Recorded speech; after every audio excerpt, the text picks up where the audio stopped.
A biblical perspective on life, culture and current events. This is 2020 on Vision.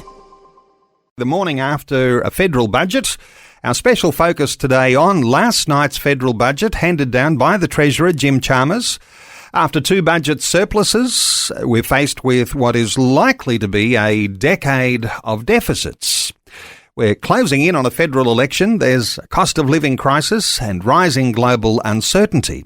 But the Treasurer expressed optimism about Australia's economy. You might expect that from the Treasurer, but we'll talk about these sorts of things. But he's predicting that inflation will be within the Reserve Bank's target band by mid-year, with low unemployment and rising wages. The opposition has questioned the optimistic economic projections, suggesting that the budget relies on overly positive assumptions about inflation, unemployment and wage growth. So, was it a good budget or was it a bad budget? For a unique take that you won't hear anywhere else, we've been absolutely privileged once again to assemble a panel of finance experts to unpack the issues in the budget through a unique biblical Christian lens. Three guests joining us through this next hour. Emeritus Professor Rod St Hill, who is an economist. His background is in banking and higher education. Alex Cook, the founder of Wealth with Purpose, former stockbroker and a successful financial planner. And Gavin Martin, the founder of Cornerstone Wealth. He's based in Melbourne, where he's senior financial advisor. He services clients in line with timeless financial principles. Let me make a special welcome to 2020. First of all, to you in Melbourne, Gavin Martin, welcome. G'day, Neil. Great to be with you, and Rod and Alex. Welcome to you, Alex Cook. Thanks, Neil. Always good to be back with these smart gentlemen. And also to Dr. Rod St Hill. Welcome along to you, Rod. Well, good morning, Neil and everybody. And as always, it's great to be with this marvellous panel. You know, I like to start off not necessarily crunching numbers and being very pointed at particular elements of last night's budget, but I want to start off with some overall impressions. What if we start with Alex Cook here? Alex, overall impressions from last night's budget. You saw the Treasurer, he made the delivery. There's a context to all that, but what were your thoughts? Look, I think overall it was, I'd call it dull, is what I'd call it. Most of the changes were very minor. When you look at, say, the tax cuts, all of the things were, minor tweaking. The main issue, though, is what you call it. You call it an election budget, right? There's a lot in there aimed at short-term relief. So the term you're going to hear bantied about for the next, week will be cost of living relief and cost of living budget, which I think is what they've tried to take aim at. Does it achieve that? Yeah, maybe in the short term, but as I say, most of the things were pretty minor. My concern, and this is probably the things I've been saying for years, is more the long-term impacts of what the budget is going to do. I mean, this is the largest budget deficit since the pandemic, and obviously the pandemic budget was mind-boggling. But, it's a $42 billion deficit over the next 12 months, and I think $180 billion over the next 5 years, and deficits as far as the eye can see. And that's, of course, and I think the shadow treasurer is correct, it is based on fairly rosy assumptions. There's a lot of uncertainty globally at the moment with all the tariffs and things coming out of the US. And so I think it is based on probably better than average assumptions. So that is a concern. But to me, I guess the biblical aspect of it is and I've said these same things before, I think we're stealing from future generations of Australians by just continuing to grow the debt pile. And what a lot of Aussies aren't probably aware of is this year is the year when Australia crosses over the $1 trillion in gross government debt. That's, I think, 12 zeros. Gavin's better at maths than me. He can probably clarify that for me. These are scary things, aren't they? Scary figures. Yeah. And, sustainable. Yeah. Gavin Martin, we usually get you to zero in on what happens to the individual, what happens to someone who's an organisational leader, a business that might be just trying to survive or trying to flourish in our economy. What were your overall impressions? Yeah, my overall impressions were that it was a very light-on, last-minute budget that Jim Chambers really didn't think he was going to deliver and had to in the end after the cyclone up in Queensland. But yeah, it was almost bordering on being lazy. If you think about last year's main document, paper number 2, that has most of the meat in it, so the substance in it, 93 pages this year, 200 pages last year. So it really was a very light on budget, bordering on being lazy, and reflected in the way perhaps the tax cut. So the $500 of annual tax cut just applied across the board, whereas Labor would normally focus on those in the low and middle income. They could have implemented it that way, but coming up to an election, they're wanting to just affect everybody, get everyone a quick tax cut, whereas they could have actually been really targeted if they were sticking to their traditional roots. They would have actually applied it to those low and middle income earners and reinstated that tax rebate that has been in there in the past. I pick up from you there's an individual focus, so that microeconomic way of thinking about these things, maybe where we'll move in some of our conversation here. Rod St Hill, you like to look at big picture stuff. Sometimes, the macroeconomic perspective. What was your overall impression? Well, yes, I do like to look at the macro perspective because I think it's really fundamental to human flourishing. Australia's big economic problem at the moment is low productivity. And I would have to say that this budget does nothing at all to address that issue. And in fact, most of the growth in the economy has actually come from government spending. And most government spending is financed by tax. So all that's really happening is that we're shifting the deck chairs, so to speak, and our biggest economic problem, which is very, very slow productivity growth.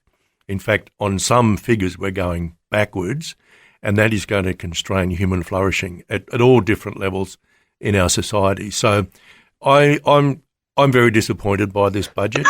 And even the tax cuts that were briefly touched on a little earlier, they don't come into effect until next year, so they're not going to provide immediate relief in any case.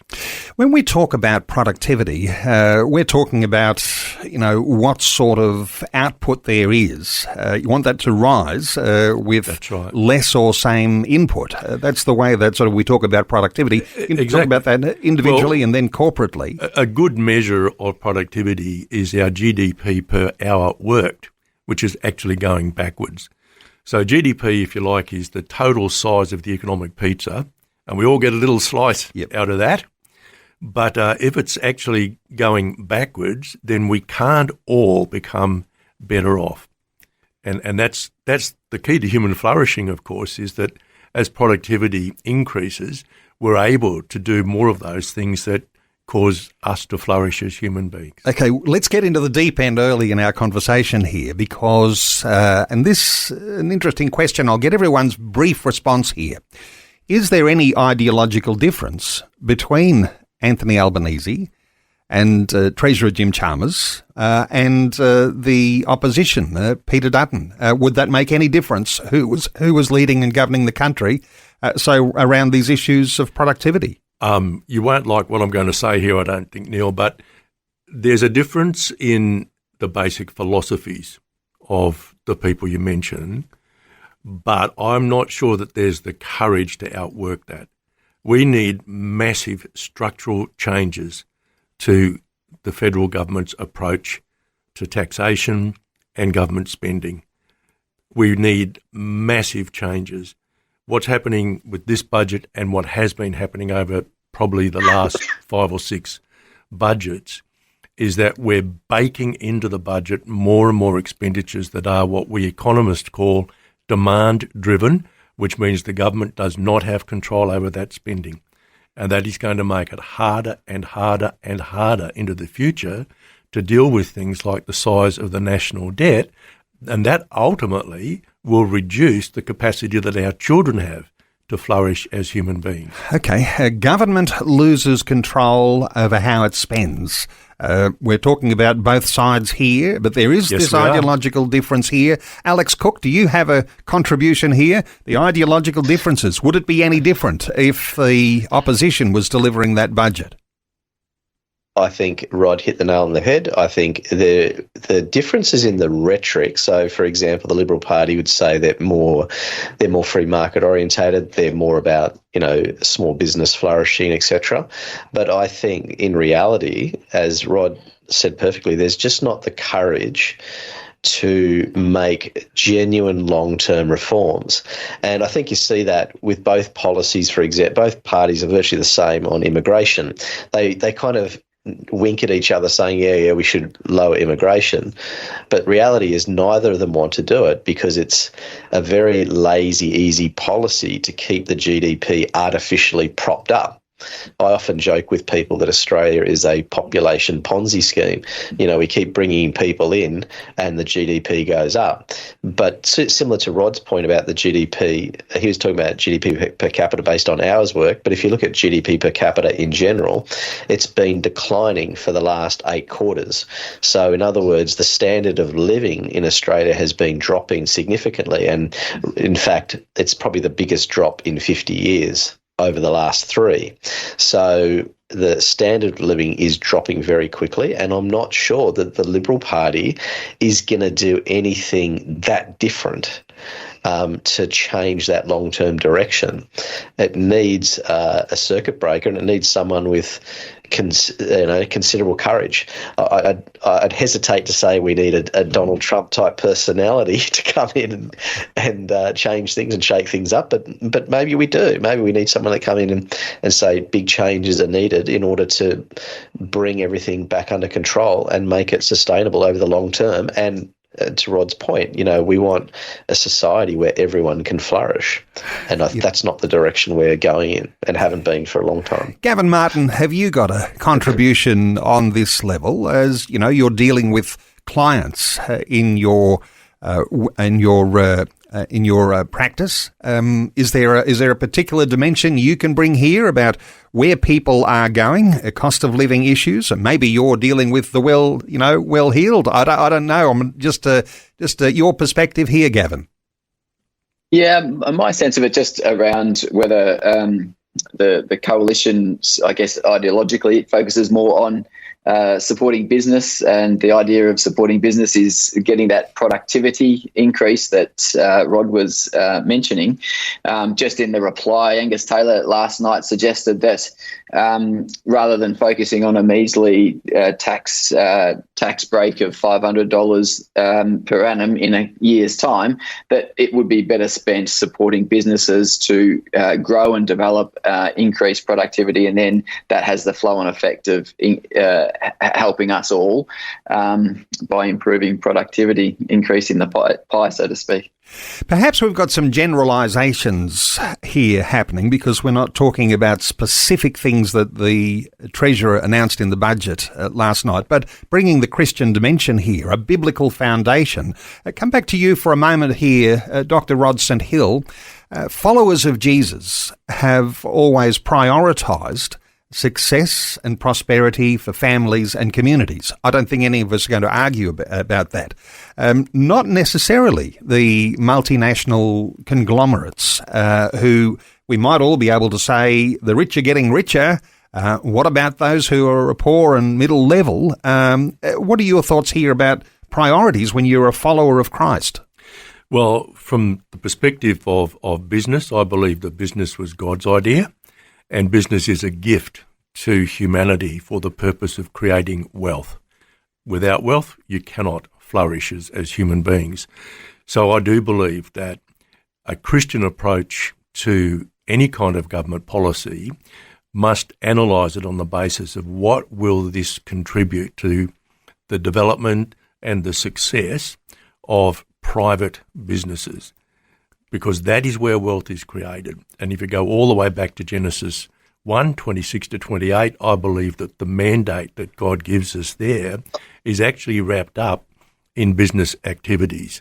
And of course, we know that business has to be conducted in ways that are consistent with the Bible's focus on flourishing, on developing wealth, and on looking after those who, for reasons out of their control, are not able to fully participate in the economy. So those are the sorts of parameters that really matter, I think, in terms of business. But we really do need to be looking at how we make it more feasible for the entrepreneurs to take those risks that are necessary to get new businesses off the ground. And a successful business, of course, is one that solves a problem for somebody. And we need to make sure that we're generating graduates from our universities and high schools and vet colleges and so on who feel that they're living in an environment where they can take a risk. And I suspect that as the size of government grows, that the risk-taking behaviour of people changes. And I think we see that wherever the size of government grows beyond about 25 to 30% of the economy, the incentive that people have to take risks drops away altogether. And the private sector begins to shrivel up. We really have to be champions of private businesses, and especially, as you suggest, family businesses, small businesses, which predominate in terms of the numbers of businesses in most countries. Life, culture and current events from a biblical perspective. This is 2020 with Neil Johnson on Vision Christian Radio. Our talkback line is open on 1-800-316-316. Our special panel here today, and we're unpacking issues on last night's federal budget, perhaps different to what you've ever heard anywhere when you start to apply a biblical Christian worldview to where our governments are going economically. Emeritus Professor Rod St Hill is with us, an economist, Alex Cook, the founder of Wealth with Purpose, and Gavin Martin, our three panellists. Gavin, the founder of Cornerstone Wealth. Let's talk cost of living, because this seems to be the most important issue for all Australians heading into the upcoming federal election. We should anticipate that both sides, the government and the opposition, will have a real focus on this area. Let me come to you first, Gavin Martin. On cost of living issues, where do you think things landed with last night's federal budget?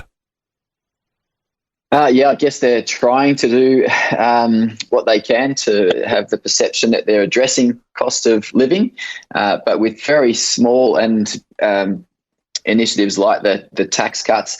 With the tax, I keep on talking about tax cuts. Sorry, I'm a bit concerned about it, but it only represents 20% of the growth in tax due to bracket creep, so our income's going up. So they're not actually returning back to us what they really should be. And I think there's a real case for, like Canada and Germany do, automatically index up tax rates in line with inflation, and it would probably address a lot of those cost of living issues in a very practical way.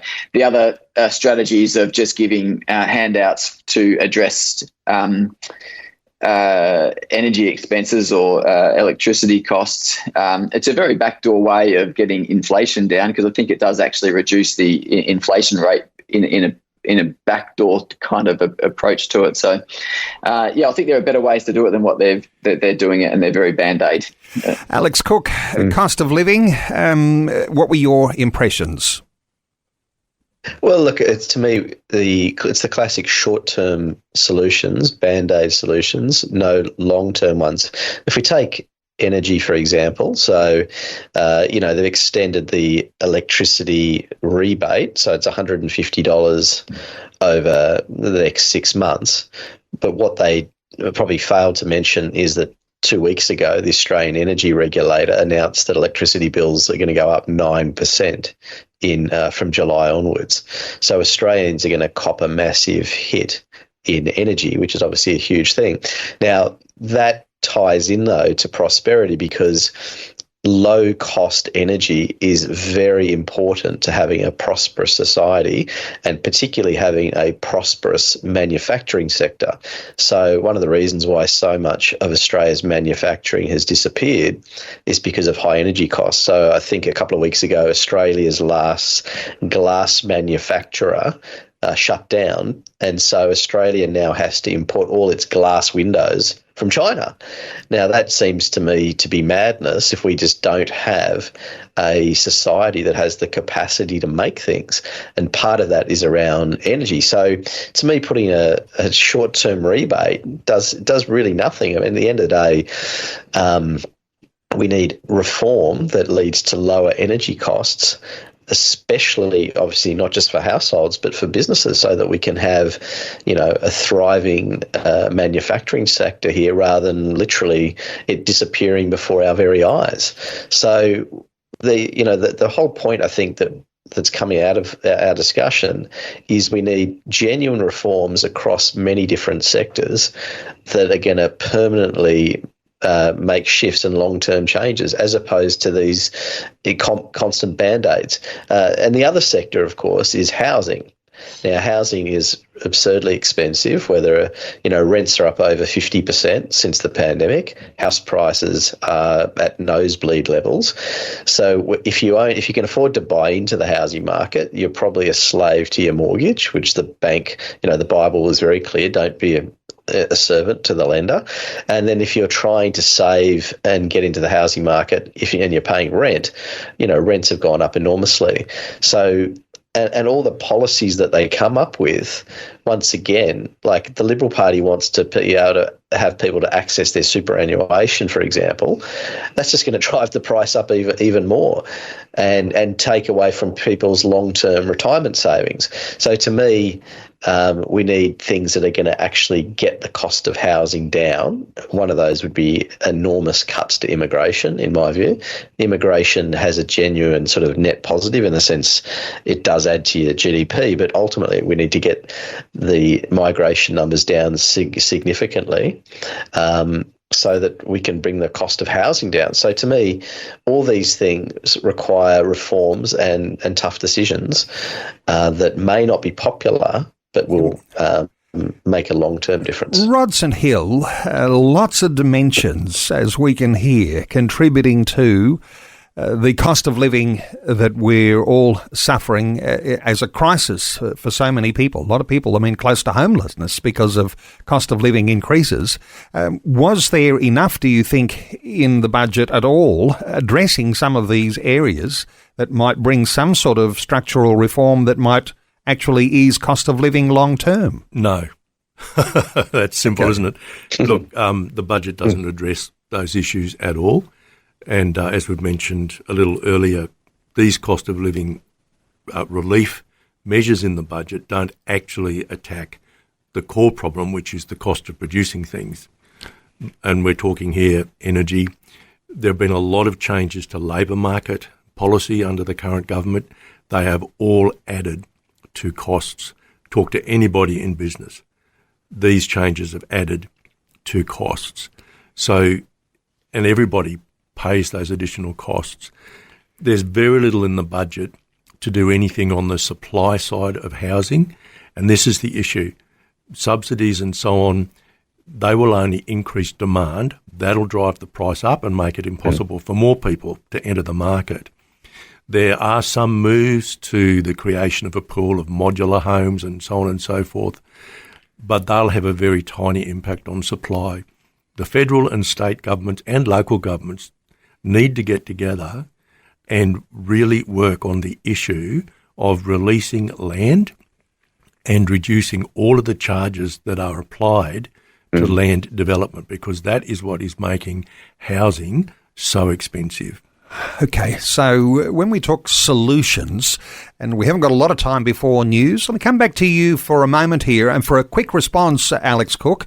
If we talk solutions around some of these areas for cost of living relief, when Rod says more land needs to be released, anything else come to mind for you? Yeah, well, he's 100% right. And the one I'd add to that, as I say, I think is immigration. I think Australia has 1 million international students at the moment. So that brings in enormous pressure on the rental markets in the capital cities. So we just need to say, who are we running Australia for? To me, it's for the prosperity and flourishing of its citizens.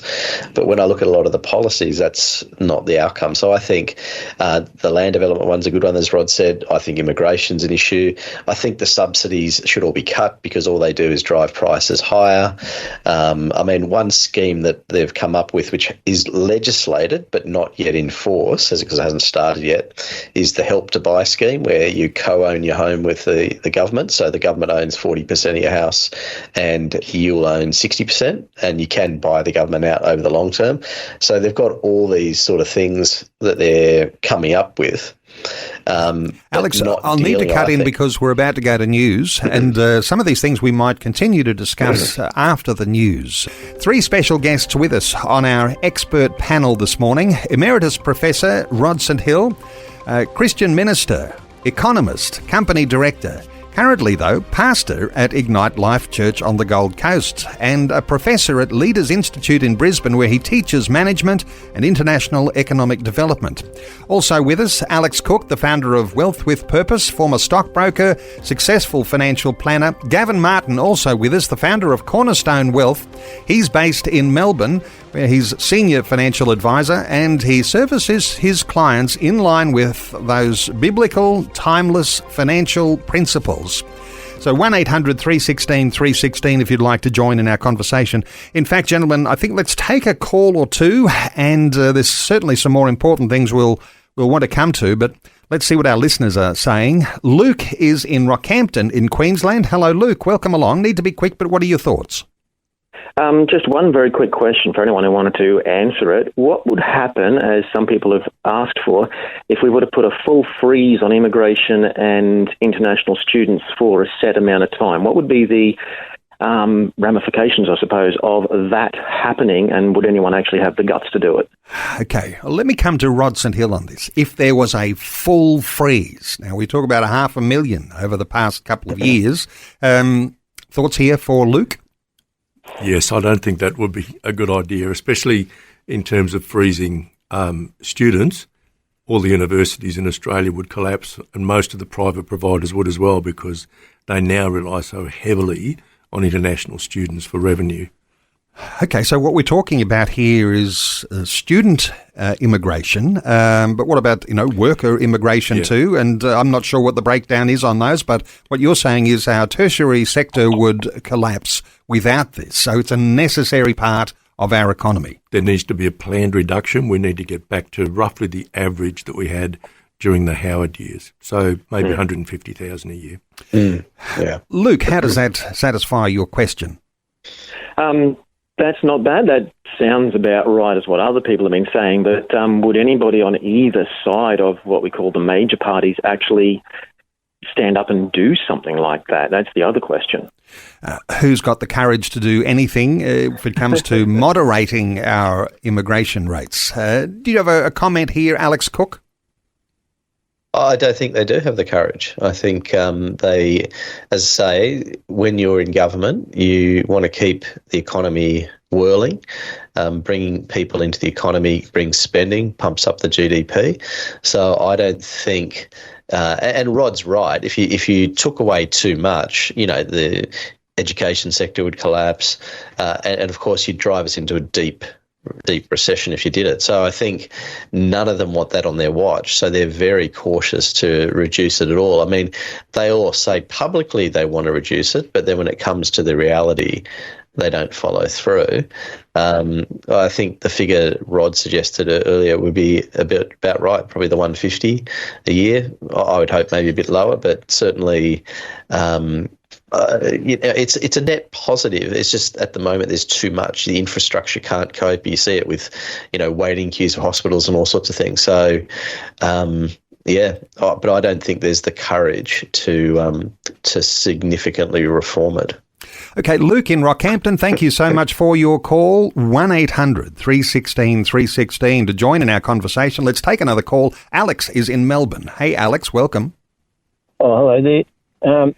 I heard Rod say to free regarding housing, to free up the land and reduce the cost of production. I just wondering what those costs were. If you can elaborate, please. Rod? I wish I had that in front of me, but we're talking about tens of thousands in the major metropolitan areas. The charges applied to developers would amount to probably $70,000 or $80,000 per house. But I'm just not exactly sure, but it's tens of thousands of dollars. Okay. Alex, anything further? No, that's all. All right. Rod? On that subject? No, I probably couldn't say anything further. Alex, thank you so much for your call. 1800 316 316 to join in our conversation. Let's hear from Adam in Wauchope in New South Wales. Adam, welcome along. Oh, hi there, gentlemen. Just wanted to give a little bit of inside information on both real estate front and also the immigration front, where there's some gaping holes. And immigration is probably the biggest problem we've had here over the last 30 years.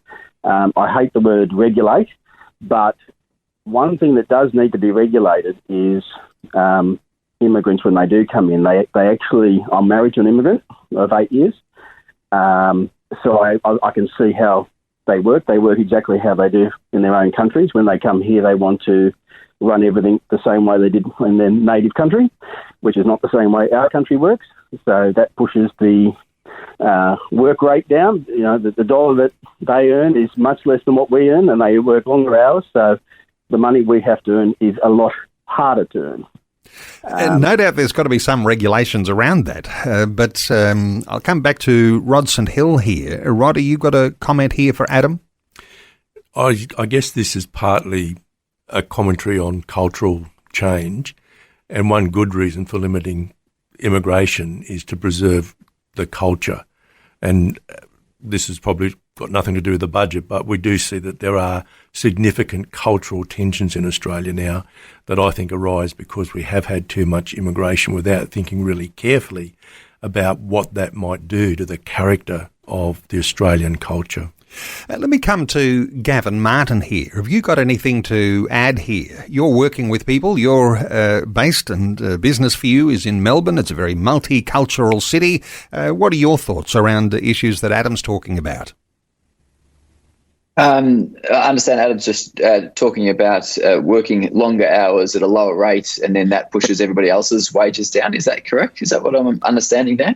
And at a legal rate as well. It's sort of like an own economy. It's a sub-economy that's actually not part of our real Australian economy, if I can say that gently. And potentially a cash economy as well. Which is not just only for immigrants.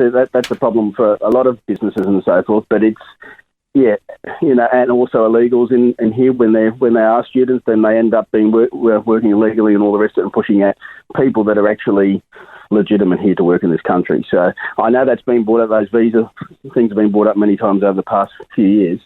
But this is where this whole economy is. There's a whole economy going on under our real economy, which is actually affecting our real economy to great lengths. Good point you're making here, Adam, because everyone will know that there is a cash economy that does operate beneath the surface, and governments are not even talking about that. Sometimes they do try to regulate that, and cash might be on the way out. That might be the heavy-handed way to do that. But Gavin Martin, what is your response here for Adam?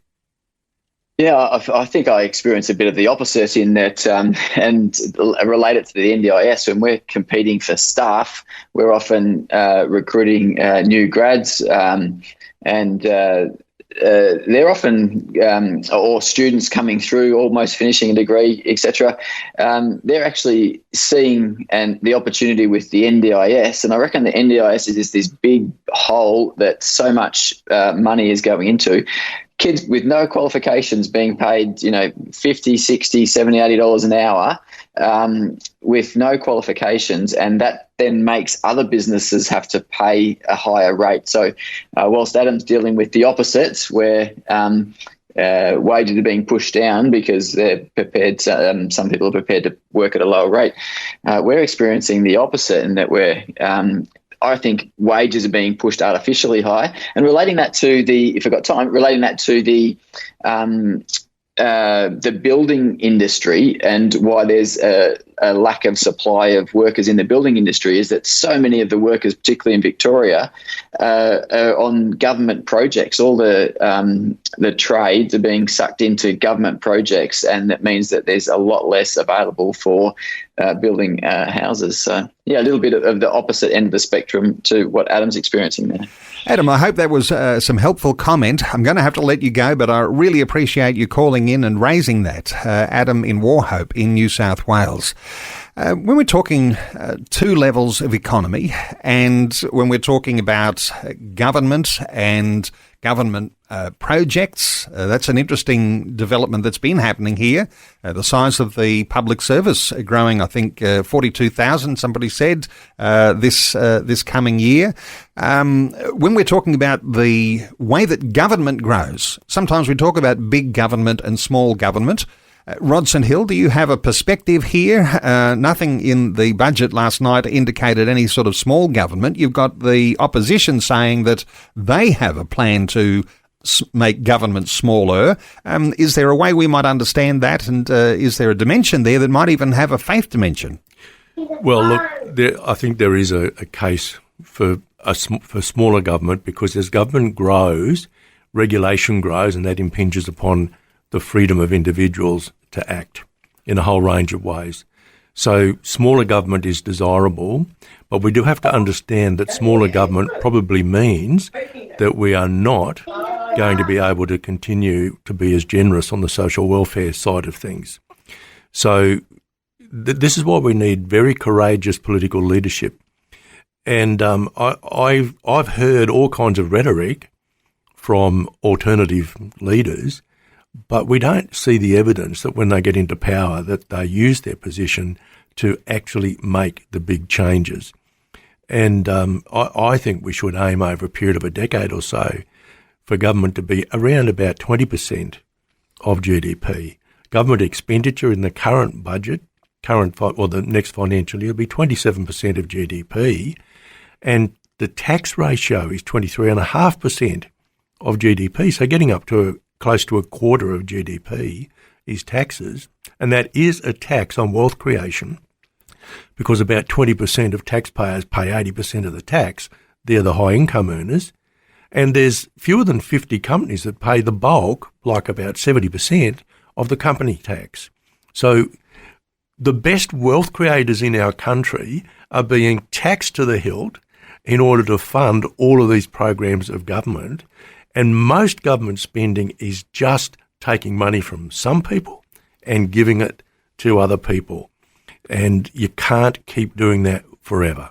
Okay, taking money from some people, giving it to other people, and describing even the growth of the size of government, aligning that even with the way that our social welfare is continuing to grow at the same time.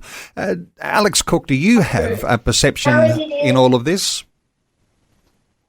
Certainly, I mean, I share similar views to Rod, but my comment would be I think we need a national discussion about what is the role of government and what's the role of government in our lives. What should it do? I mean, there's a few obvious ones. It needs to provide for defence, it needs to provide for rule of law.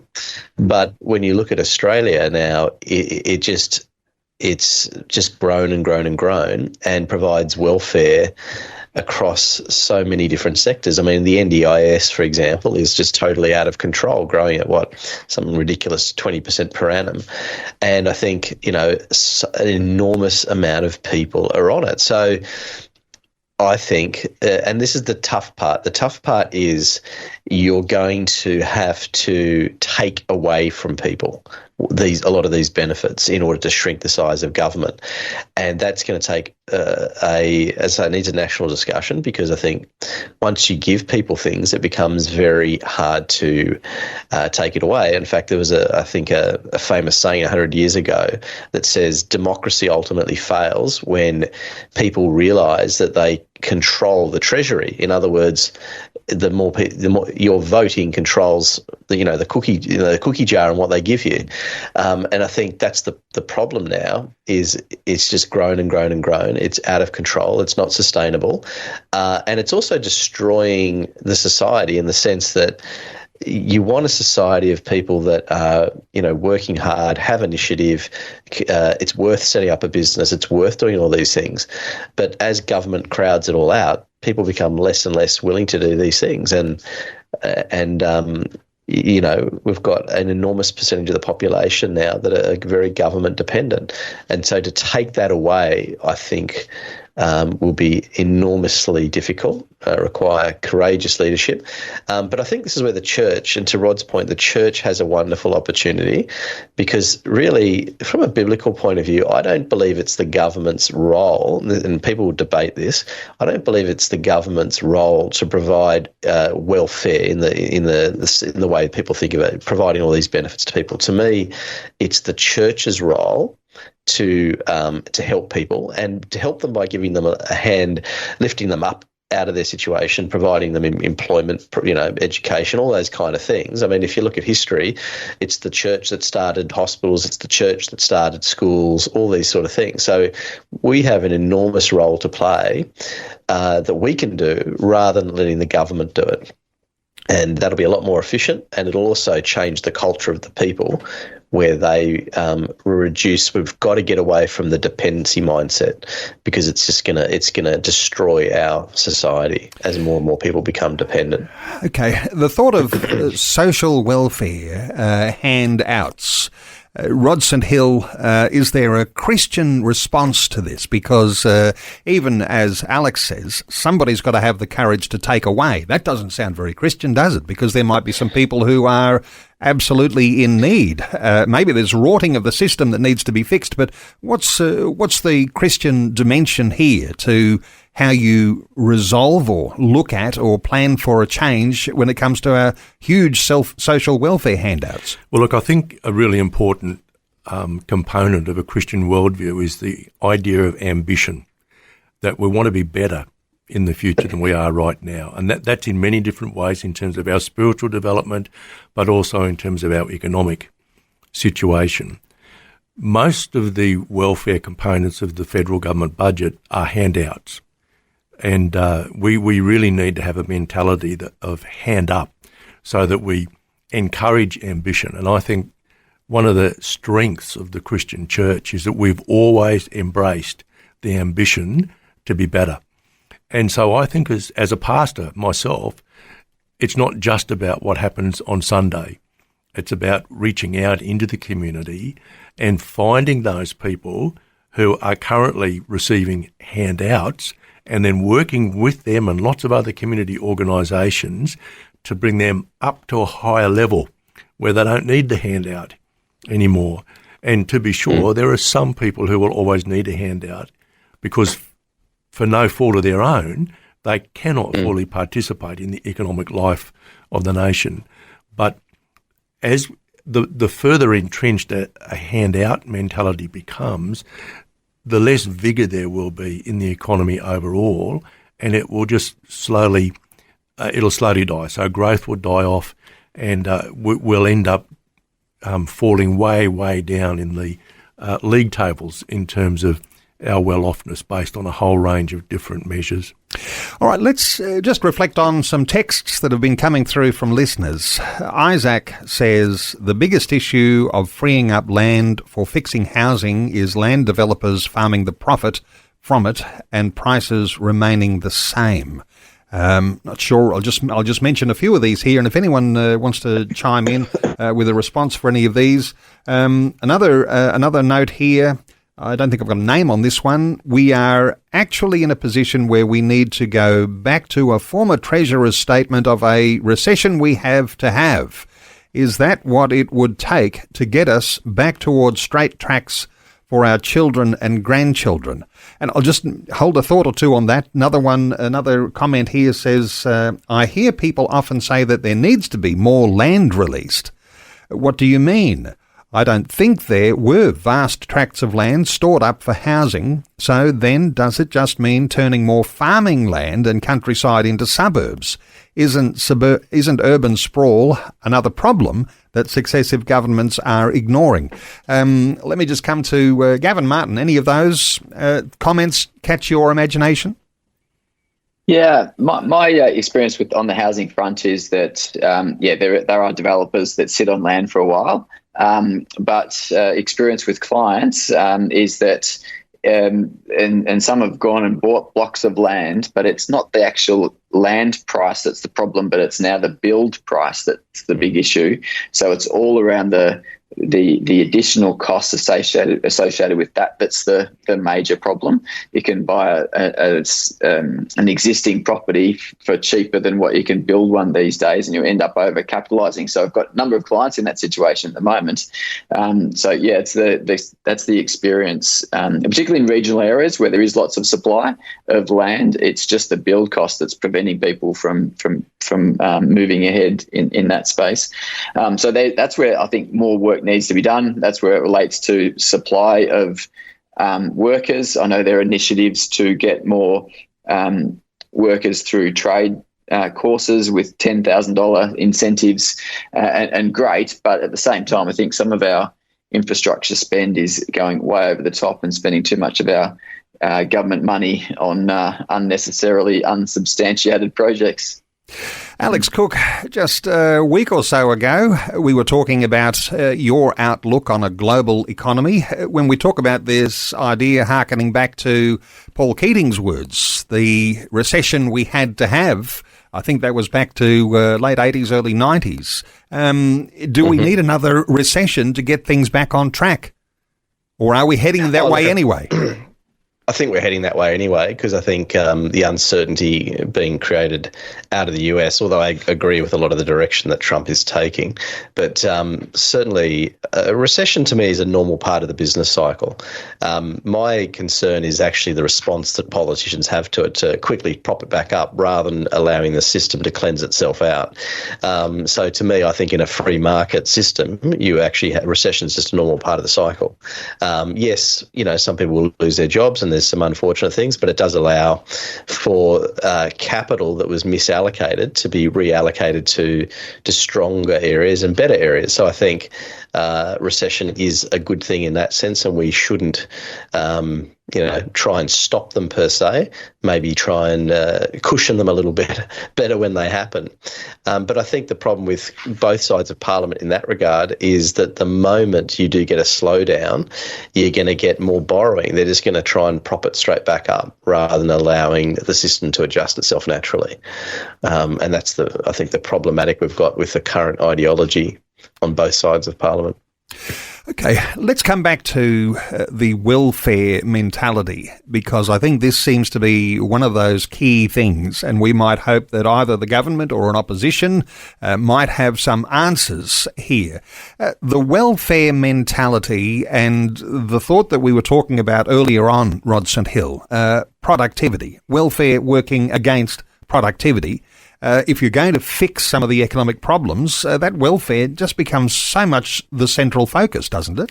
Well, it can, and I'm sure everybody has anecdotal evidence that people refuse to work because it's going to impinge on their welfare payments. And some years ago, the language changed and people started referring to their welfare payments as their pay.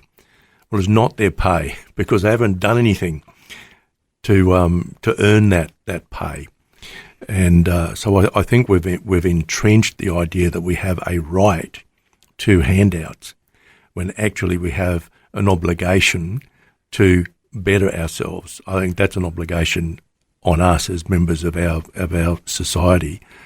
It suits governments, I think, to have a lot of people on social welfare because they have a lot more control of the people that way.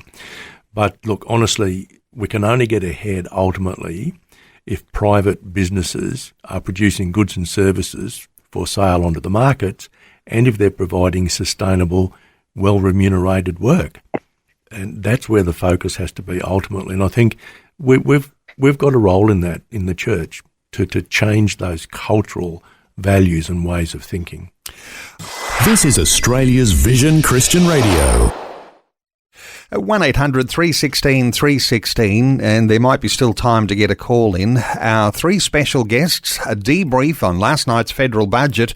Let's come back to this burgeoning national debt. We're talking about hitting $1 trillion national debt this year. I wonder if there is a biblical Christian principle, some sort of foundation by which we might be able to interpret how that ought to be dealt with, or what sort of positions our government or our opposition needs to take in a time like this. If I come to you first, Rod St Hill, national debt, nearly $1 trillion. The interest payments on that alone are astronomical. But so how do we look at that as Christian believers? Look, I think the Christian principle is this: we should not burden our children to pay for our consumption today, and that's what it amounts to. Okay. Alex Cook, have you got a dimension when it comes to the sort of stewardship required to deal with things like, a huge debt that faces a nation? Well, I think I guess the sad part of it is ultimately as your interest payments grow, it crowds out other spending. So ultimately it's going to lead to cutbacks in areas that Australians do currently enjoy that they will have taken away from them as the debt burden grows and grows and grows. To me, from a biblical point of view, there's a couple of scriptures that speak to this. One is that the Bible warns that it leads to slavery, and ultimately I think the risk is that taxes have to rise in order to pay it. So you're going to end up with this horrible high tax society. And as Rod's pointed out earlier, we're already a high tax society as it is, as a percentage of GDP. So it's only going to get worse if the interest continues to rise, and particularly eventually if the bond market reacts negatively to it and starts demanding higher payments, because I think the crises, particularly in Europe and America, are a warning sign that eventually investors start saying, well, we're not going to fund your debt anymore. And they demand higher interest rates, and then it all spirals out of control. So it can then become a very big problem. The Bible also says the wicked don't repay. And my concern, I think, with politicians is they keep borrowing, and there is no intent to repay. They push it into the future. And so there's an element, I think, of wickedness to that, where we're just racking up the country's credit card, but there is no actual intent to repay what's been borrowed. And so that to me is a moral issue and will lead to all sorts of, problems in society, particularly as taxes rises and, important expenditure gets cut. That's where it'll end up. Gavin Martin, what are your perspectives here too? And, just to talk personally here, I know you're a father of 7. And I think it's still 7. Every time I talk to you, there's an extra one on the way. But, you're a father, and you'll be concerned to have a inheritance to pass on to your own children, and then there'll be grandchildren, next generations, the moral implications that have come up in a couple of these responses here. How do you see things like that? And whether we just sort of sweep it to the side, this idea of $1 trillion national debt. No one seems to be that concerned about it. How do you think of that when you think of your own fatherhood, but also in a national dimension?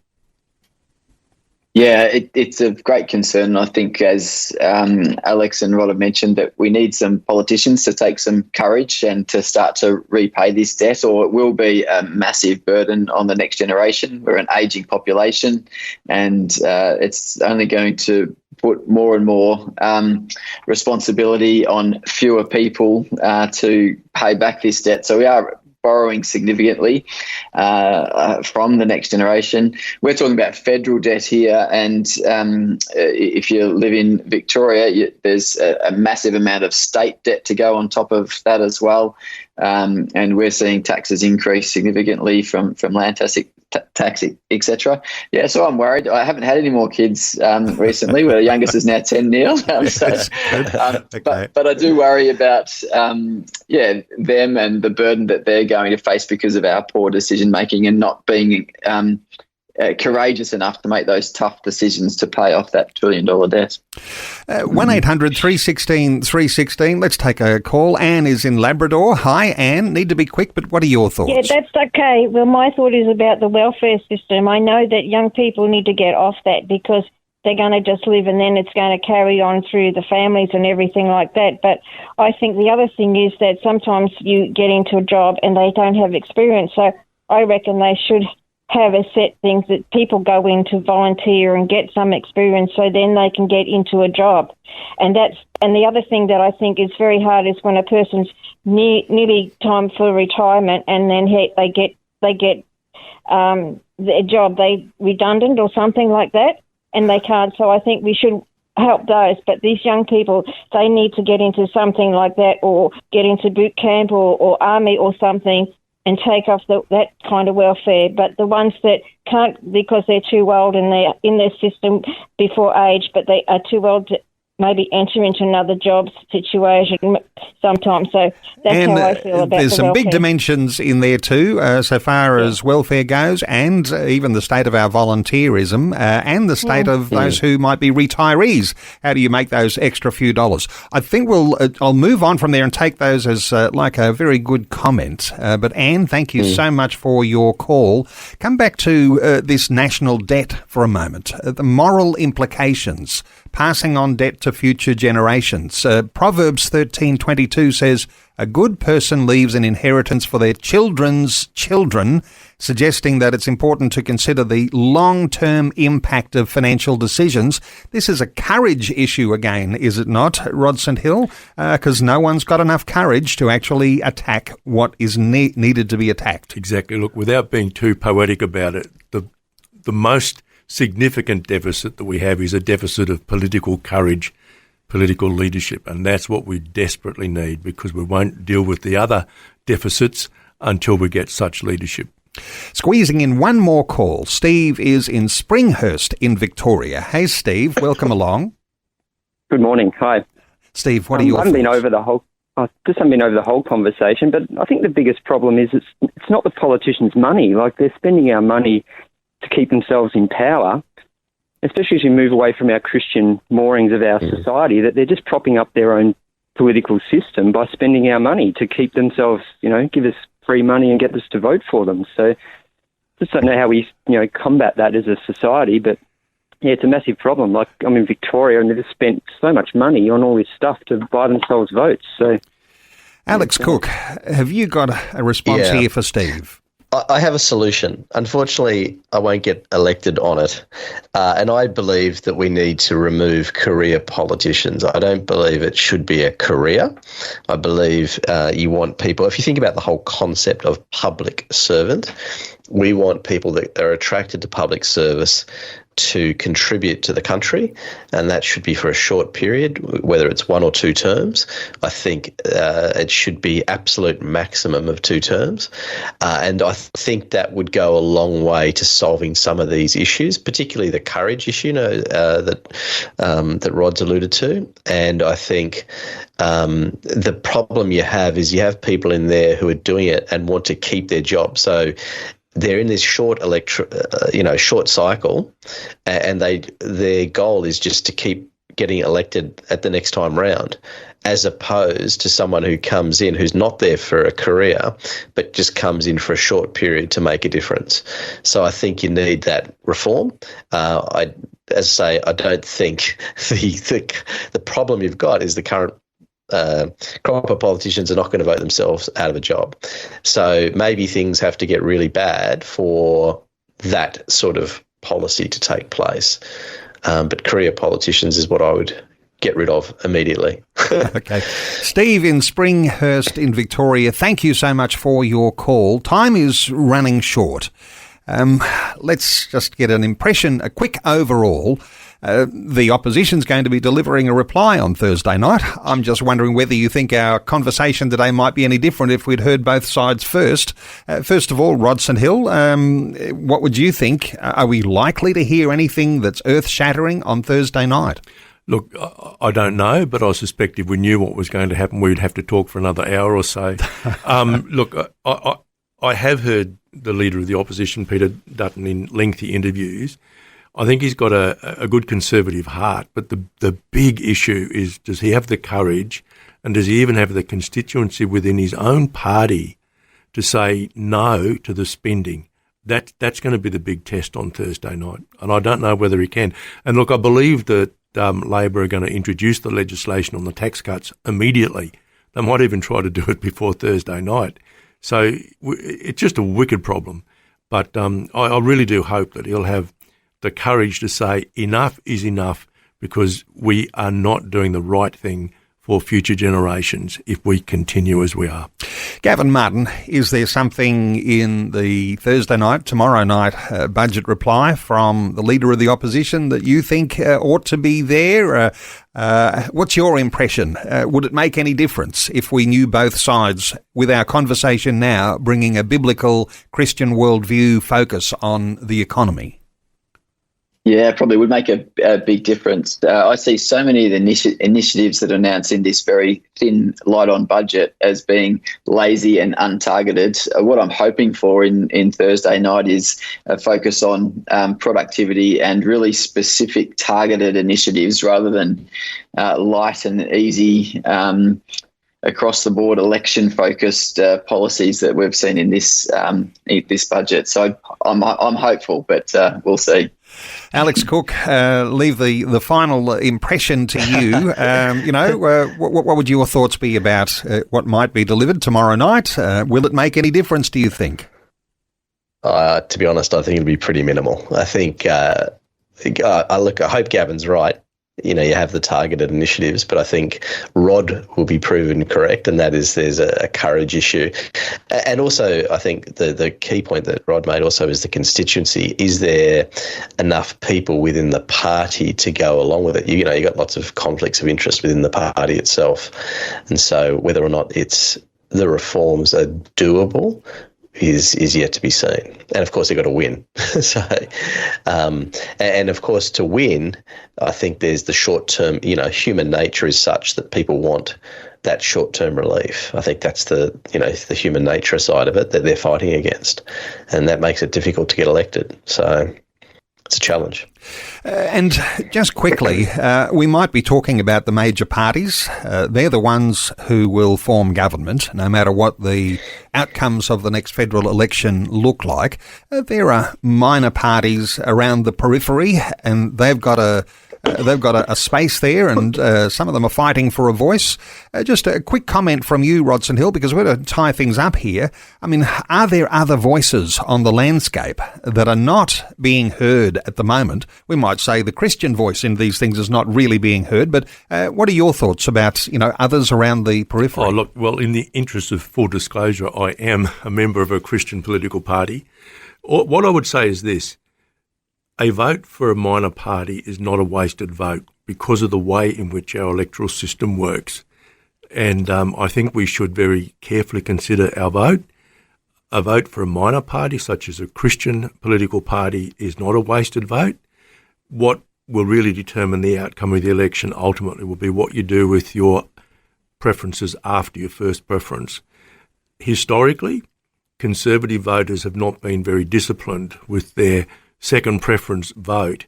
And I had a quick look at the electoral outcome for the last federal election. I'm pretty certain that if the Conservatives had been more disciplined with their vote, we wouldn't have had a Labor Party over the last 3 years. Mm. All right. It makes sense that the federal election that is coming up is a very important one. And as you say, Rodson Hill, finding a minor party, finding someone who's got a biblical idea of that foundation of stewardship and perhaps of financial literacy according to some godly principle, that's going to be a very useful and necessary thing. Just to top off our conversation, one listener, Lisa, has sent a text in, says, loving the conversation. Would these men please stand for Parliament? We need men of strong faith and Christian worldview alongside their practical professional skills to step into this part of our country. We are, as the church, also need to be truly committed to backing those Christians in government with our practical support and especially through prayer. Thank you so much, Lisa, for your insight there too. And there's a few smiles on faces that I can see for those who are on video, and Rodson Hill, who's in the studio. I'm voting for Rod. I don't know. He might be thinking he's left his run too late. I don't know. No, not at all. Never too long.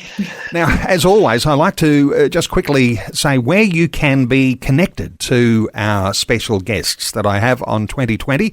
Our three guests, Dr. Rodson Hill, ordained minister, economist, company director. He's currently pastoring Ignite Life Church, Gold Coast.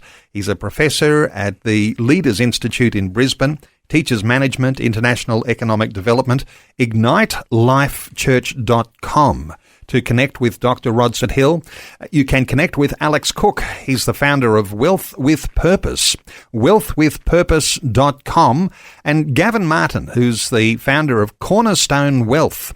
He's based in Melbourne, cornerstonewealth.com.au, and I'm sure all of these gentlemen won't mind if you did make contact and if you had a question or we're talking about the sorts of things they stand for and the sorts of things that they're involved in. To each of our guests, Rod, Alex and Gavin, I want to thank you so much for taking some time to share your thoughts, your expertise and your insights with our listeners today. Thanks, Rod. You're very, very welcome. Thank you so much to you, Alex. Thanks, Neil. And thank you to Gavin Martin. Thank you, Neil. Great to be with you. Thanks for taking time to listen to this audio on demand from Vision Christian Media. To find out more about us, go to vision.org.au.